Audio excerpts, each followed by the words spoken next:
Language and literacy. With language and literacy, we will look at emergent literacy and emergent reading. Emergent literacy is the term that is used to describe children that are slowly learning and going into the phases of reading and writing as they progress through their language development. Emergent reading is important because it will help the children develop letter knowledge, understanding what letters look like and the concept of print, the purpose of it, learning the structure of a story so that they can eventually retell that story, understand the sounds of those letters, increasing their vocabulary ultimately, and enhancing their ability to express themselves, as in the receptive and expressive language we talked about as parts of those functions in the brain. There are stages of reading and the development of reading as well. And there is emergent readers, early readers, traditional readers, and fluent readers. Those emergent readers are the ones that are learning. They're starting to understand that there are letters that form words, that form sentences in a story. They start to pay more attention to those letters, start understanding more of those letter sounds. There are early readers who begin to use some of those strategies, try to guess what the words are, and often can guess words based on pictures, which is why it's very important to select certain books and certain quality of books.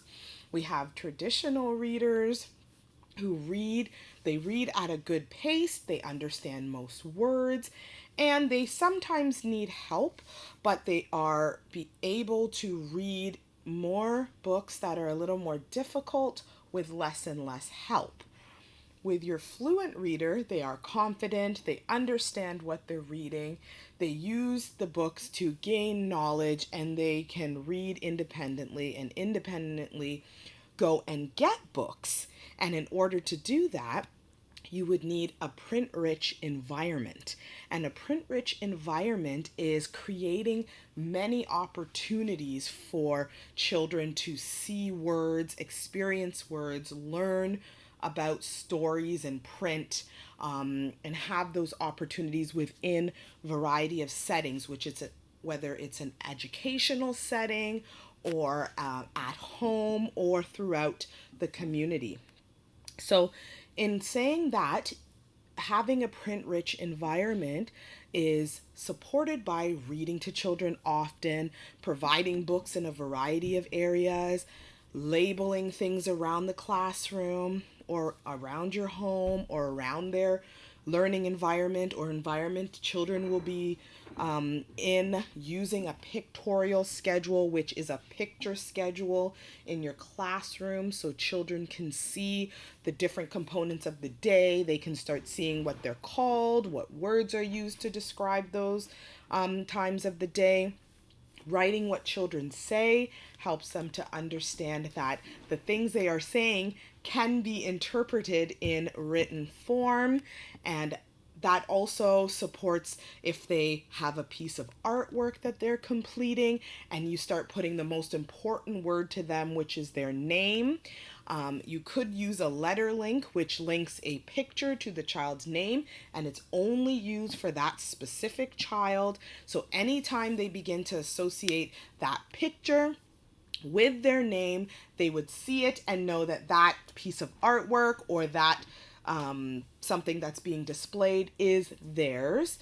You can also sing songs, listen to music. So that's again exploring different language activities with words and hearing them in different languages as well. Rhymes, so the patterns, which will help with the patterns of reading and speech, and also creating name tags and offering many types of books or reading materials, whether they're newspapers or magazines, board books, which are the harder books we'll talk about in a moment, or flyers as well. For book selection, a board book is a harder book that's usually for infants and toddlers because they do mouth a lot of materials as a way of exploring the world physically. And they would have board books that would not break and they're more durable. For preschoolers, they would like more rhymes, more rhyming words so they can play with language. They can have complex texts and things that are repeated. You hear a lot of repeating stories that are very enjoyable to children. They have silly words. They have very, very detailed pictures. And it is very important that the pictures in a book are aligned with the words that are on the page. This will be very important for that early reader who is very much using those pictures to help inform the predictions they're making about the words they're seeing within the book. For school age children, the books have to have a very good storyline to keep their attention, to make them think, stimulate their mind, maybe keep them guessing. Good character development because you'll often have them asking questions. Well, where did they do this? Why did they do that? And a good book with good character development would provide all that information or intentionally leave out that information to get children thinking. Another thought would be to have books with a variety of subjects and interests. So this is what I was talking about when I mentioned that fluent readers now can read to gain knowledge and find information within books. And then books sometimes are called easy readers, which will help that new reader emergent reader also trying to find books that they are able to read and feel that level of success. When we think about math, we don't often think about literacy, but math is literacy too. So when we look at numeracy, it's the ability to understand that there are some mathematical concepts and there are practices when we do math that do involve language. It does involve letters. It does involve writing. And this is an important concept to just consider and put together with language and literacy because there are number words. For example, the number 1 is spelt out in letters and a word. So most children by the age of 2, they begin to learn a few numbers as well. So often you may see blocks or you may see posters and it'll have 1 dot and then it'll have or 1 object or toy and then they'll write out the word 1. And in many cases when you do math, you do have to write an explanation sometimes, even in science. When you're doing some formulas, you do need to write. So it is important for us to remember that math is literacy too.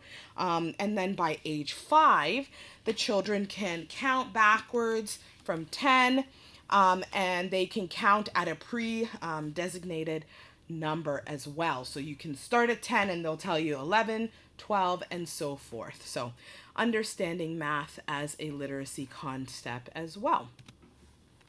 When it comes to supporting language, we will consider supporting at home, supporting in the community, and supporting in the classroom. At home, that might mean labeling things. It might mean providing children with flyers when you're at home so you can make your grocery list.